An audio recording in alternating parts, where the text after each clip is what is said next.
హిందూ ధర్మంలో ధనుర్మాసానికి విశేషమైన ప్రాధాన్యత ఉంది.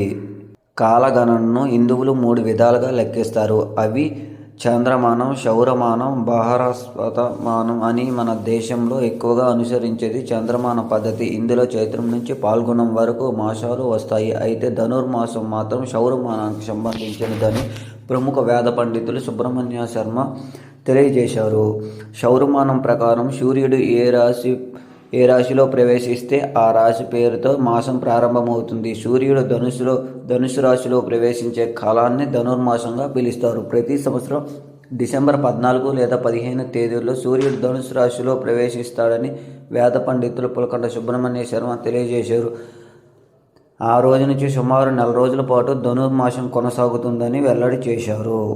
మాఘశ్ర మాసంతో కలిసి వచ్చే ధనుర్మాసం అత్యంత పవిత్రమైనదని తెలియజేశారు. ముఖ్యంగా వైష్ణవ సాంప్రదాయాల్లో ఈ 4 రోజులు ప్రత్యేక ఆచారాలు పాటిస్తారు. ప్రతిరోజు ఒక పాశురం చొప్పున పారాయణం చేస్తూ విష్ణుమూర్తికి పొంగల నైవేద్యం సమర్పిస్తారు.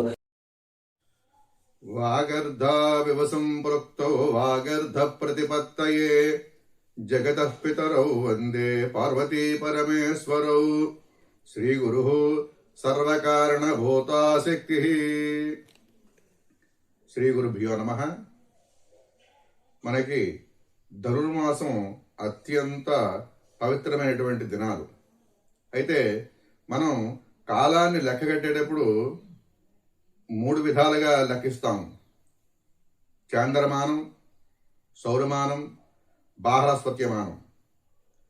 మన పద్ధతి చాంద్రమాన పద్ధతి. మనకి చైత్రమాసం, వైశాఖ మాసం, జ్యేష్టం ఇలాగా ఫాల్గుణ మాసం వరకు వచ్చే మాసాల్లో ఈ ధనుర్మాసం ఎక్కడ ఉంది అని అనుకోవచ్చు. సౌరమానంలో సూర్యుడు ఏ రాశిలో ప్రవేశిస్తే ఆ మాసం ప్రారంభమవుతుంది. అది సౌరమానం. ఈ సౌరమానం ప్రకారం సూర్యుడు ధనస్సులో ప్రవేశించే కాలాన్ని ఆ 4 దినాలు కూడా ధనుర్మాసం ప్రారంభమవుతుంది.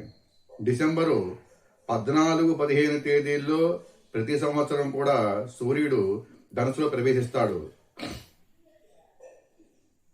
దేవతలకి ఒక సంవత్సర కాలం ఒక రోజు. మనకి 365 రోజులు. దేవతలకి ఒక రాత్రి, ఒక పగలు. పగలు ఉత్తరాయణం అయితే రాత్రి దక్షిణాయనం. దక్షిణాయన కాలంలో చివరగా వచ్చేటువంటి మాసం ధనుర్మాసం. అంటే వేకువజాము అన్నమాట భగవంతుడికి. కాబట్టి వేకువజాముని చేసేటువంటి పూజలు, వ్రతాలు, క్రతువులు ఎంత ఫలితాన్ని తెస్తాయో ఒక ధనుర్మాసంలో అది మార్గశీర్ష మాసంతో కలిసేటువంటి ధనుర్మాసం చాలా పవిత్రమైనటువంటిది. కాబట్టి ఈ 2025, 26 ఈ సంవత్సరంలో మార్గశిర మాసంతో కూడినటువంటి ధనుర్మాసం రావడం మన అదృష్టం. ఈ కాలంలో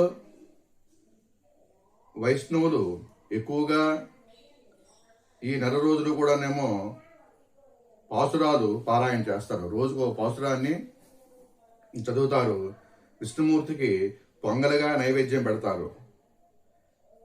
ఈ నైవేద్యానికి ఉన్న కాలానికి సంబంధం ఏంటంటే ఇది చాలా శీతాకాలం, చలి ఎక్కువగా ఉంటుంది కాబట్టి బియ్యం, పెసరపప్పు, మిరియాలతో కూడినటువంటి పొంగలి నైవేద్యం పెడితే శరీరానికి ఉష్ణాన్ని ఇస్తుంది కాబట్టి ఆరోగ్యవంతంగా ఉంటారు. అంతేకాకుండా ఈ ధనుర్మాసంలోనే వైకుంఠ ఏకాదశి వస్తుంది. ఆ వైకుంఠ ద్వారం, ఉత్తర ద్వారం గుండా ప్రవేశించేటువంటి వాళ్ళకి పునర్జన్మ ఉండదనేటువంటి శాస్త్రవచనం. కాబట్టి అంత పవిత్రమైనటువంటి ఈ ధనుర్మాసంలో ఎవరైతే విష్ణువుని ఆరాధిస్తారో, అలాగే గోదాదేవిని, మహాలక్ష్మీదేవిని, శ్రీకృష్ణ భగవాను ఆరాధిస్తారో వారందరూ కూడా సాక్షాత్తు విష్ణు సాన్నిధ్యం చెందుతారు సుమా అని పురాణాల్లోని చెప్పడం జరిగింది.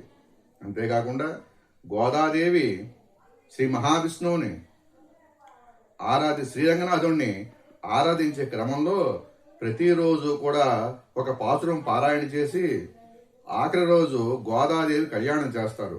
ఆ రోజే ఆ గోదాదేవి భూదేవి స్వరూపంలో ఉండే భూదేవి సాక్షాత్తు గోదాదేవిగా ఉద్భవించి ఆ శ్రీ మహావిష్ణువుని ఐక్యం చెందిన రోజే సంక్రాంతి. కాబట్టి చాలా పర్వదినం. ఆ సంక్రాంతితో ఈ యొక్క ధనుర్మాసం పూర్తవుతుంది.